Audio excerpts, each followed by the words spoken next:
المكونات 3 معالق سكر كبار في طبق لوحديهم و3 تانيين في طبق تاني، يعني كده 6 معالق.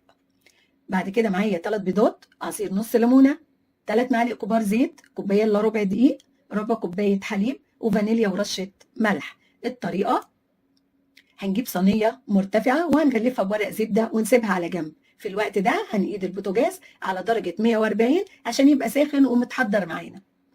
اول حاجه هنعملها هنفصل صفار البيض عن البياض. هجيب البياض بقى واشتغل عليه الاول.